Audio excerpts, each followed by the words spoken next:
Peraí, é dinheiro que traz paz? É fama que traz paz? É poder político? É poder econômico? Cara, eu atendi de pessoas que ganham 70 milhões de dólares por ano e não tem paz. Então, quando a gente fala cérebro de Deus, é um caminho para vocês que estão ouvindo, assim, como é que você vai encontrar esta paz?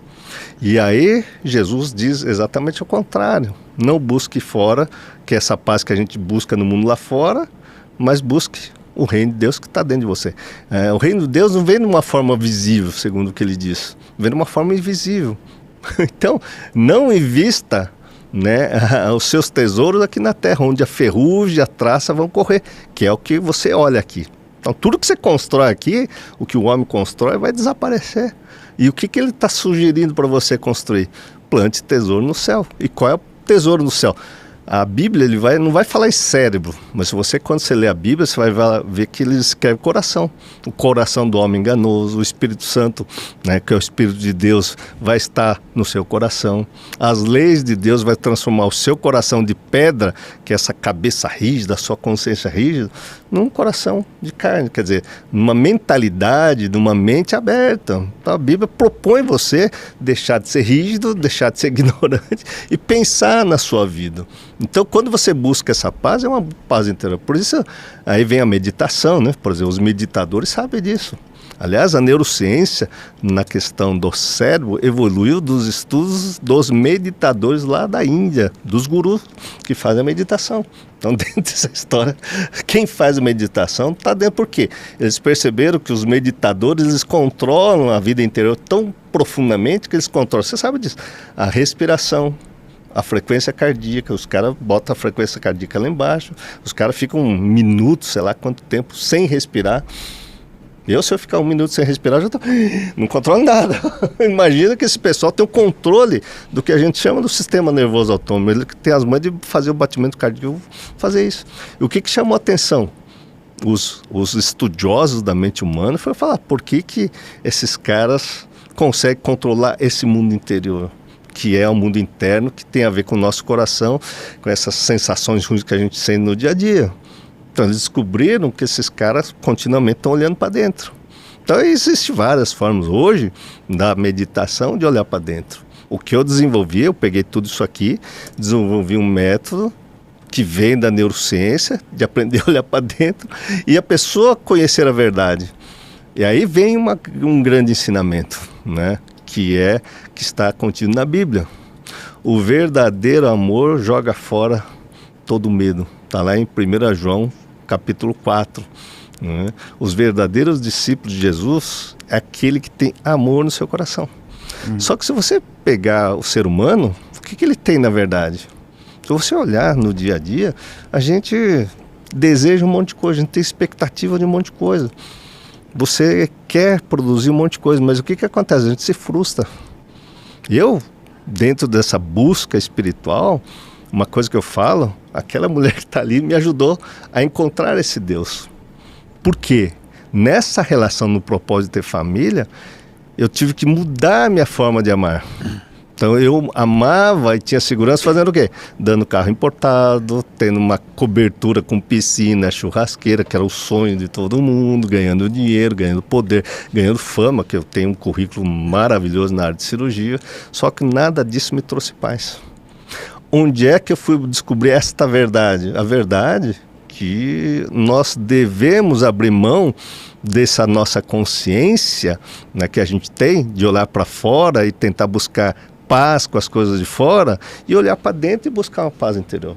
Só que olhar para dentro e buscar essa paz interior é um processo contínuo que não é um mês, não é um ano, é um processo. O Kierkegaard, que foi um filósofo dinamarquês, ele fala que a busca de Deus é a prática diária de você transformar a sua consciência numa outra verdade. Que verdade é essa?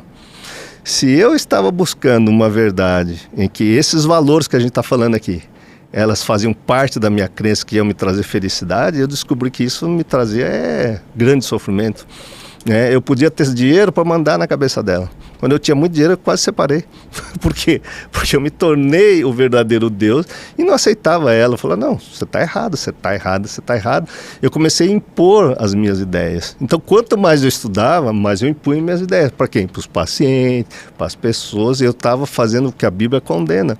Então, o ensinamento de Paulo, por exemplo, do apóstolo Paulo em Romanos capítulo 1, o ser humano tem um cérebro tão maravilhoso, e lá está lá, ele conhece todas a manifestação de Deus, que é o que a gente está falando aqui. A maravilha que é o que Deus faz na nossa vida. Só que o homem começa a adorar a criatura, que sou eu mesmo, do que a adorar o Criador de tudo. Olha só que bacana. Então você fala assim, como é que eu vou usar o cérebro para conhecer Deus? Eu tenho que olhar para aquelas escrituras e falar, cara, o que serve para mim? Eu estava me tornando Deus, mas aí que tá, por um lado, eu me tornava Deus na minha relação com a minha esposa. Então aqui, na DR familiar, eu pisava na cabeça dela. Mas para vocês que estão aqui, meus amiguinhos de fora, rapaz, graça e paz, irmão. Aí você vai falar, não, doutor Pedro é um cara espiritualizado. Nossa, o cara é um homem de Deus, é um amor em pessoa, tal. Mas, pergunta para minha esposa, pergunta minhas filhas se eu sou essa pessoa. Nada, cara, é um demônio chupando manga. Vivia irado, frustrado. E essa ira, né, é terrível, gente, é terrível, porque essa ira não me traz paz. Aí eu vou buscar trazer paz, porque eu estou muito irado, muito frustrado, aí eu vou beber. Aí eu vou frustração, eu vou ganhar mais dinheiro para comprar mais coisa. E aí eu começo a estudar, usar meu cérebro, né, consciência. E quanto mais eu estudava, mais eu me afastava de Deus, mais eu não tinha paz. Então quando eu aprendi ali da neurociência, da meditação, aliás, tem muito religioso que critica a meditação. Mas a meditação é simplesmente você olhar para dentro e não ficar olhando a vida dos outros. Ser cristão, Jesus diz, cada um pega a sua cruz e me siga. Quer dizer, eu preciso cuidar da sua vida? Preciso ficar olhando, você está no pecado, aí cara, a Bíblia está dizendo isso aqui, para de pecar, para. Não, cara, Jesus quer que ele convida exatamente você, que sou eu. Vinde até mim, meu fardo é leve, meu jugo é suave. Então, quando eu entendo esse ensinamento de Jesus, que para os cristãos é Deus na terra, né? Como é que o fardo de Jesus é leve e vinde até mim, meu jugo é suave? Quer dizer, é aquela coisa que fica lá me segurando, é suave, né? Cara, eu percebi que os meus pensamentos é que eram terríveis. Porque o que eu carregava na minha consciência, no meu coração, é esse desejo de dominação.